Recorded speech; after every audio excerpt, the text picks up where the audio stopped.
I've cracked the code on all your favorite dips and sauces from your favorite fast food restaurants, and I'm here to share the secrets. These are the exact copies of the recipes, so here we go. The 5 recipes I'm showing happen to be the perfect accompaniment to chicken. However, if you love this episode and you want more burger sauces and beyond, let me know. First one I'm bringing to you, everybody's gotta know how to make this one. I think people think they have this sauce figured out. It's just a simple combination of mayonnaise, honey mustard, and barbecue sauce, but I've gone a bit further, and my research has been a little bit more thorough. Instead of mayonnaise, what I have learned is the base is their coleslaw base. Okay, so now we've kind of also had the coleslaw dressing. So we start with that and then we mix in the barbecue and mustard. When you look at the ingredients, there is no honey in here. So it's not honey mustard.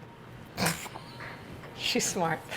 Okay, so we're gonna start by making the coleslaw dressing, which to me is the greatest hack because they took away their coleslaw and that was a sad day. So you're getting a 2-for-1 special here because you are learning how to make the coleslaw dressing in addition to the Chick-fil-A sauce. I'm starting with a cup of mayonnaise.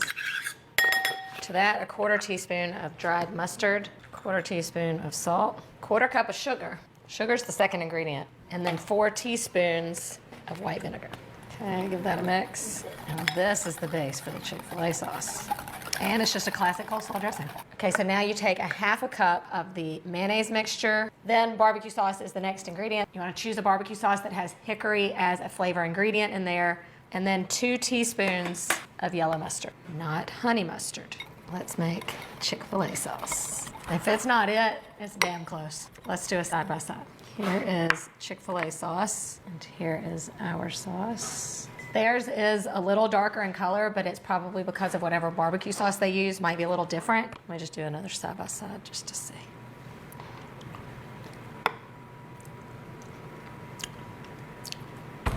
Ours might be better. Enough said. On to the next. Everyone needs and wants a good ranch recipe, and hands down the most requested is Wingstop ranch. Let me give it a taste. Just kidding.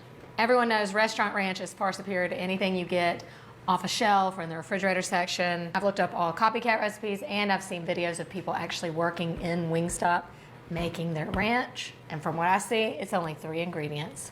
Mayonnaise, buttermilk, whole milk buttermilk, and the good old classic Hidden Valley ranch packet. But the science comes when you're talking about proportions. How much buttermilk and mayonnaise? You know, it's not just following the instructions on the packet. The other variable is what kind of mayonnaise they use. In the videos I've seen from the restaurant, it has their own private label, so I can't be guaranteed that they use Duke's. I'm not fully convinced, though, that there's not a little sour cream in that. That's the only thing that I do differently when I make mine at home is I put a little sour cream in there. But the buttermilk should kind of have that sour note compared to just regular milk. People like to order this whole cup. It's over $5. With tax, it's about $6. We can make a vat for that. And then I'm going in with the buttermilk and then mixing our dressing. I tried making this with the restaurant style dressing packet. It's not the same. It doesn't have the same like flex. This has flex, big flex. That has little flex. Going in with 2 packets. If you were following the instructions just on the packet, you would have 2 cups of mayonnaise and 2 cups of buttermilk in there. I'm starting with 1 cup of mayonnaise and 1.5 cups of buttermilk, and we'll see where we're at. So there's some more flex. It's pretty solid. I just need to sit for a minute. I might need a little more buttermilk. Okay, definitely more of a 2-to-1 ratio buttermilk to mayonnaise. But look at this, y'all, this is like carbon copy. Now, I do think the flavors come together as it sits a little more. So I think the true test is letting it sit at least an hour or 2 before you do a side by side, but you're gonna be happy with this ranch.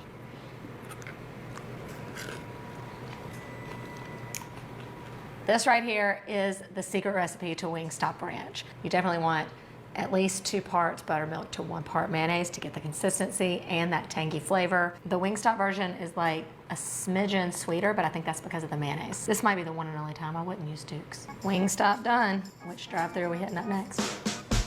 Definitely a highly requested recipe is cane sauce. This is another one you want to get by the vat. When people eat this in their cars on TikTok videos, it just makes me want to jump through the screen when they coat their whole chicken strip in the cane sauce. I just want to eat it. The problem that I have, that you might also have, is that you don't have a Raising Cane's near you. Neither do I. So this recipe definitely comes in handy. And look, all of these, have you noticed, like, you have everything on hand to make these. So don't spend